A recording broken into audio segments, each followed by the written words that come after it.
Hola, ¿cómo están? Bienvenidas y bienvenidos a un nuevo capítulo de Influyentes aquí en CNN Chile. El programa de hoy es un programa bastante internacional y vamos a hablar de noticias y tendencias en distintas partes del mundo, en particular en Europa y en El Salvador. Para hablar de El Salvador tenemos a uno de los periodistas investigativos más importantes de su país y yo diría de Latinoamérica, Óscar Martínez, que vino a Chile a presentar el libro Bukele, el rey desnudo. Y en el segundo bloque tendremos a la ex alcaldesa de París, que acaba de entregar el cargo hace 3 meses, Anne Hidalgo. Y con ella vamos a conversar del fenómeno municipalista en el mundo, de por qué los alcaldes y las alcaldesas son tan populares en distintos lugares y también de la situación política en Francia de cara a la próxima elección presidencial. Parte entonces Influyentes.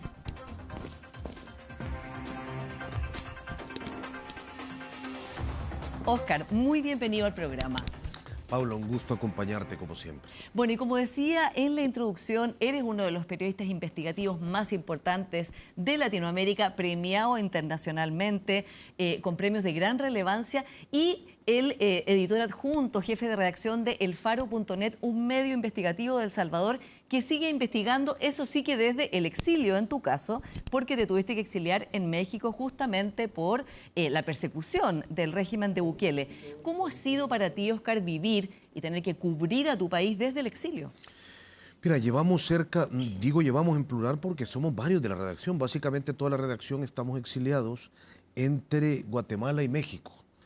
Hemos tenido que salir porque había órdenes de captura. Logramos descubrir que cuando publicamos entrevistas en video con 2 líderes pandilleros que fueron socios de Bukele durante 8 años en su construcción del poder, hablo de líderes asesinos, criminales que fueron socios de Bukele en su ascenso al poder.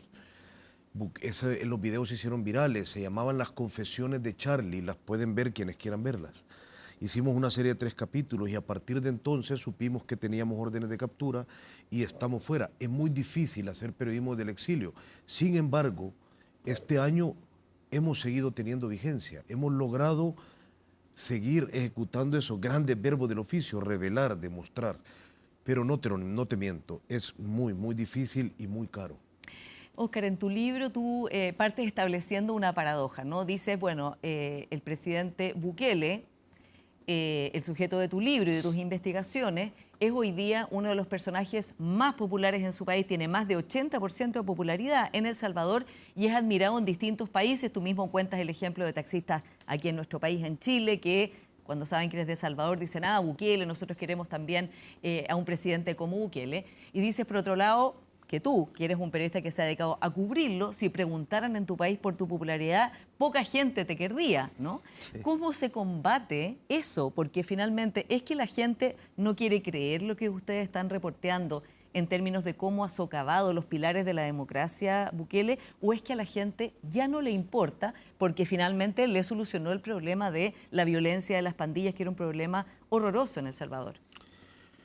Yo creo que es una mezcla de factores, pero sin duda alguna que Bukele haya acabado con las pandillas es una de ellas. Lo que pasa es que el costo fue altísimo, porque lo que Bukele ha hecho es convertir a El Salvador en el país con la tasa carcelaria más alta del mundo, en un país que según un grupo de expertos de Naciones Unidas puede estar cometiendo crímenes de lesa humanidad dentro de las cárceles, en un país donde se ha demostrado que la tortura ha vuelto a ser sistemática contra gente que no tiene condena, ni tatuaje, ni antecedentes penales, que están languideciendo en las prisiones.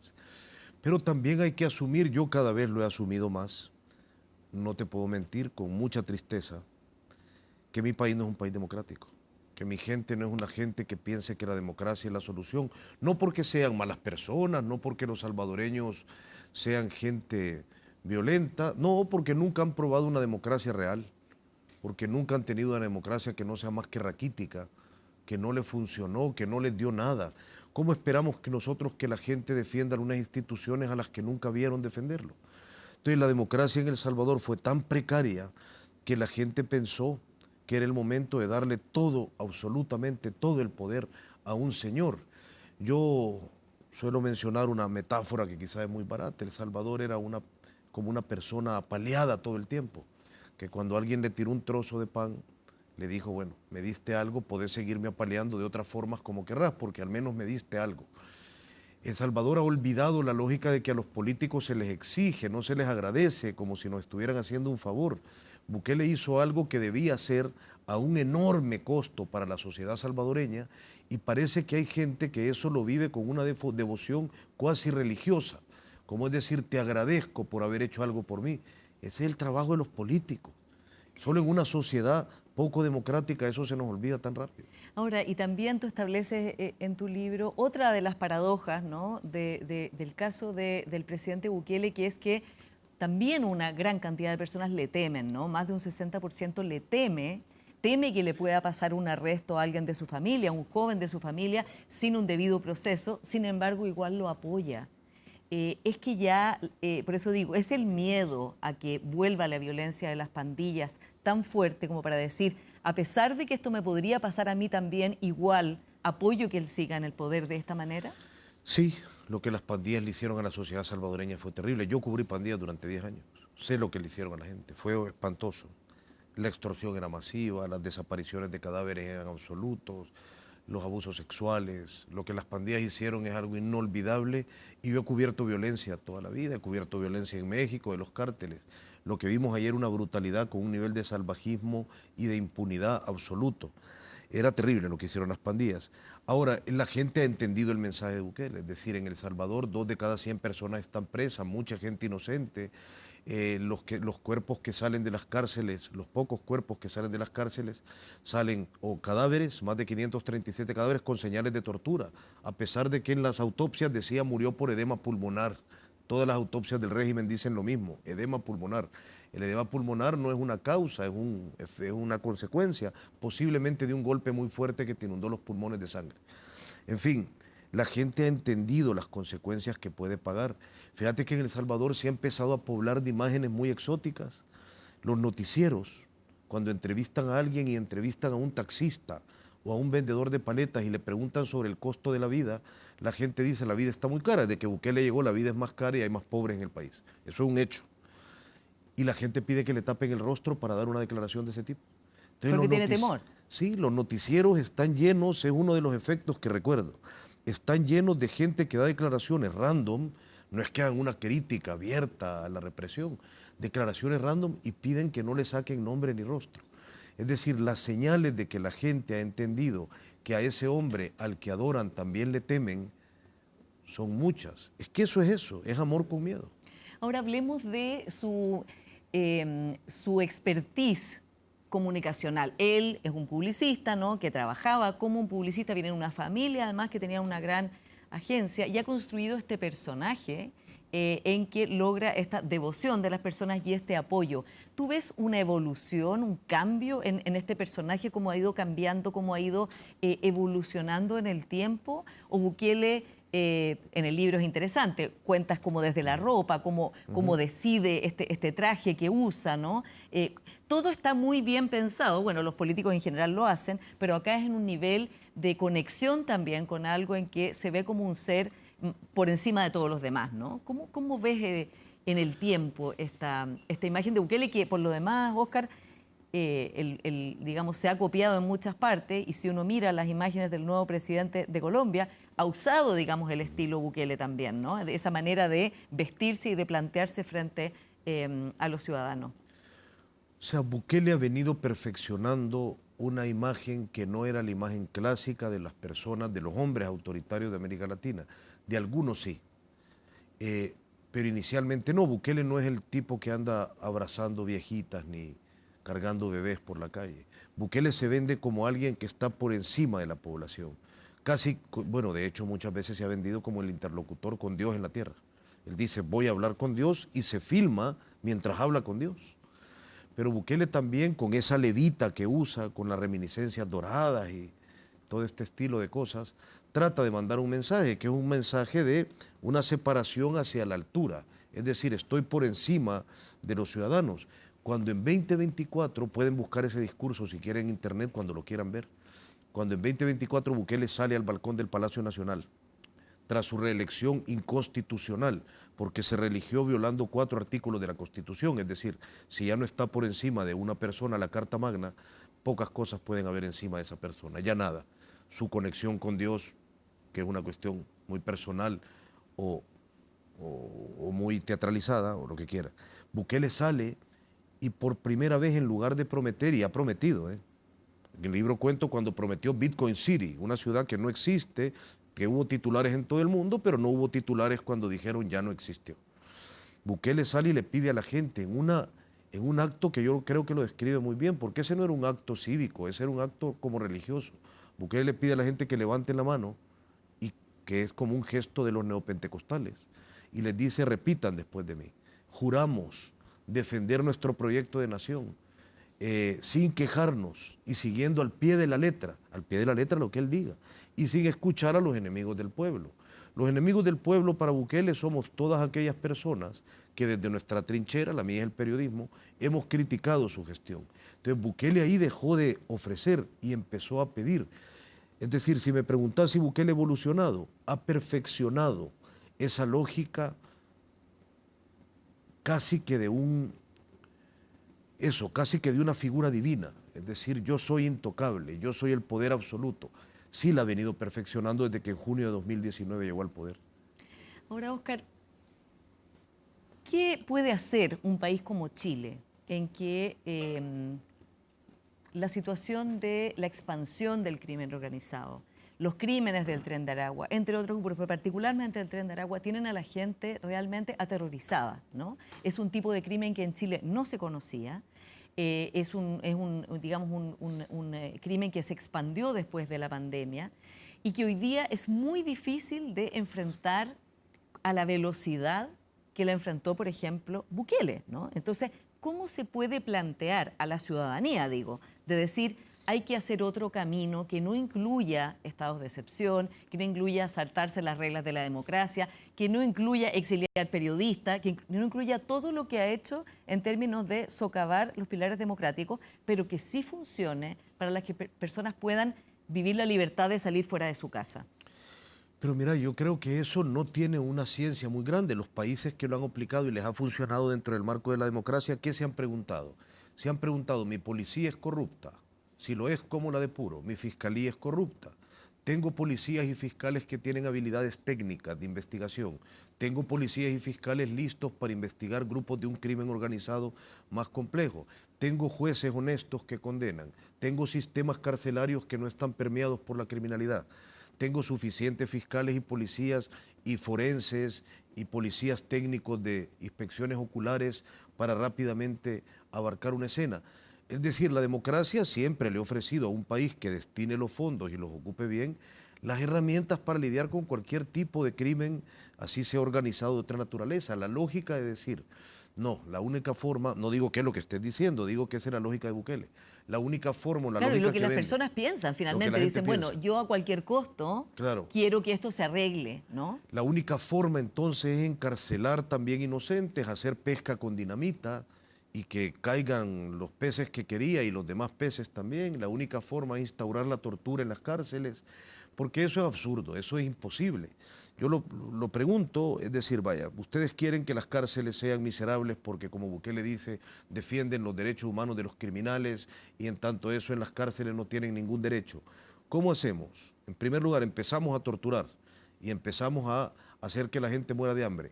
Lo hacemos con el violador sexual y el pandillero, lo hacemos con el que se robó una gallina también. Lo hacemos con el que se robó una caja de leche para alimentar a su hija. Lo hacemos con el asaltante que a los 17 años asaltó con una navaja en el bus. ¿Qué hacemos? ¿Los torturamos a todos o solo a los más malos? ¿Cómo establecemos esas categorías? Son irreales. Eso es un estado inviable. No puede durar. Ya las dictaduras nos han enseñado que esa lógica de establecer la lógica entre buenos y malos, ciudadanos y no ciudadanos, gente con derechos y gente sin derechos, siempre lleva a lo mismo. Lleva al uso de esas prerrogativas para aplastar a aquel que se te opone. Y eso va a seguir pasando, Bukele lo ha hecho. La presión política ha vuelto a El Salvador. La democracia, bien ejecutada, ofrece posibilidades reales de luchar contra un grupo del crimen organizado. Y ustedes en Chile deberían de tener la capacidad, deberían de tener la capacidad. Chile ha sido, ahora entiendo, me entristece, al parecer desde hace un tiempo se les está olvidando, pero ustedes rápidamente pasaron de una situación terrible de opresión durante la La dictadura a construir una democracia decente. No sé cómo creen que la han perdido tan rápido. Bueno, aquí hay un debate en torno a cómo enfrentar el crimen que se ha conducido dentro de los marcos del respeto a las leyes y al Estado de Derecho, eso hay que decirlo. Y uno de los temas, Óscar, que sale a colación permanentemente es si las Fuerzas Armadas debieran ser parte de esta lucha o no. Estás viviendo en México, donde ha habido experiencia, el presidente anterior, Andrés Manuel López Obrador, dispuso eso, ¿no? Que las Fuerzas Armadas participaran activamente de la lucha contra el crimen organizado, pero no fue un buen ejemplo. Terminó habiendo corrupción, terminó habiendo un vínculo entre estos grupos y las Fuerzas Armadas. ¿Lo ves así estando viviendo ahora en México y habiendo estudiado el fenómeno del crimen organizado tan profundamente? Sí, yo recuerdo, yo además vivía en México cuando Calderón lanzó aquella campaña de guerra contra todos los cárteles y utilizó a la Marina y terminaron descubriendo que algunos de los jefes militares de más alto nivel eran miembros del cártel, pues eran protectores del cártel. Esta es mi opinión personal. Yo creo que los militares deben estar en los cuarteles.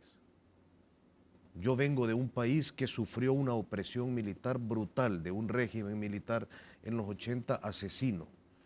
Yo creo que los militares deben estar en los cuarteles, haciendo protección del Estado en casos de invasión o haciendo ayuda humanitaria o vigilando las fronteras.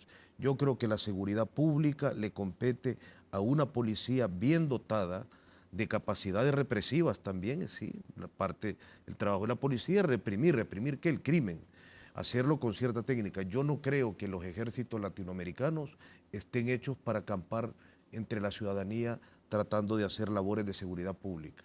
No lo creo, soy en ese sentido, y creo que América Latina nos ha dado muchos ejemplos, muy antimilitarista en ese concepto del uso. No creo que deban dejar de existir ni que no debamos de tener necesariamente ejércitos. A Costa Rica no le fue mal sin tener ejército. Le va mejor que El Salvador y siempre le ha ido mejor que El Salvador, aunque ahora tengan preocupaciones criminales que las hubieran tenido de cualquier manera. No, yo no creo que los militares sean la solución a casi nada. Óscar, se nos está acabando el tiempo, pero ¿qué pasa con la oposición a Bukele? ¿Hay oposición a Bukele? ¿Se articula esa oposición? ¿O toda esa oposición termina finalmente exiliada, como es el caso tuyo y de tu equipo, porque los van a tomar presos o no hay condiciones básicas de respeto a su integridad en su propio país?